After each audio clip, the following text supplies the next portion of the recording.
నన్ను కలహ భోజనుడుగా సృష్టించను. కానీ ఏమి ఫలము? ప్రతి జీవికి ఎంతో కొంత ఆహారం భుజింపమని ఆజ్ఞాపించను.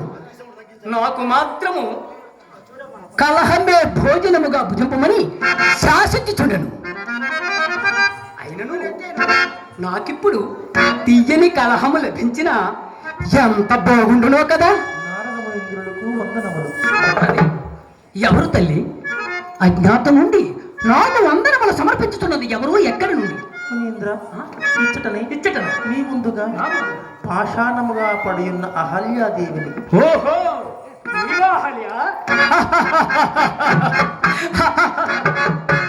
అనుభవించు తల్లి, అనుభవించు. ఎవరు చేసిన కర్మము వారు అనుభవింపక తప్పదు కదా తల్లి. నీవలే తొల్లి సీతాదేవి లంక ఎందు ఉదయంప, రావణాసుడు ఒక మందసమున ఆమెను సముద్రమును దాటింప, మిథిలేశ్వరునకు నాగటి చారునందున లభించటం చేసి సీతయ్యను నామముని పెరిగి నేటికి ఇంత ముందింకా రావణునకు చేకూరునన్న శాప విముక్తికిని జీవన్ముక్తికిని ఆ సీతయేనమ్మా ముఖ్య కారణహేతువు కాగలదు. కానీ ఆ సీత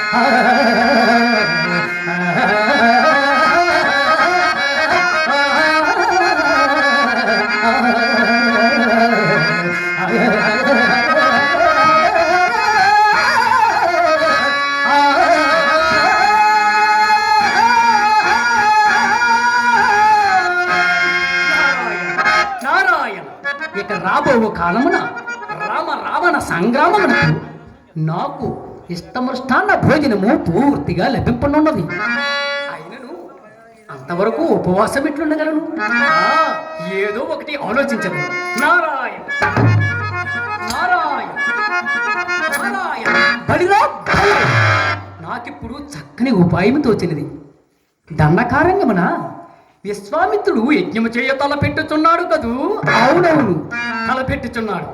నేనిప్పుడు పరుగు పరుగునా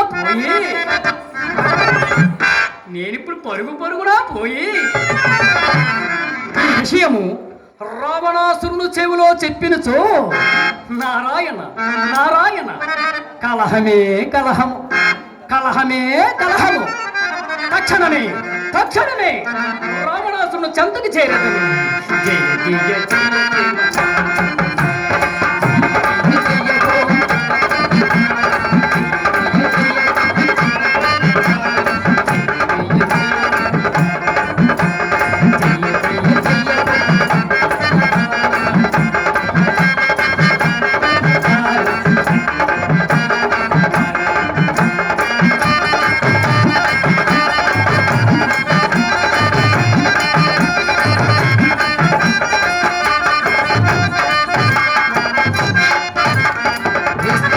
మిత్రుడు యజ్ఞము చేయ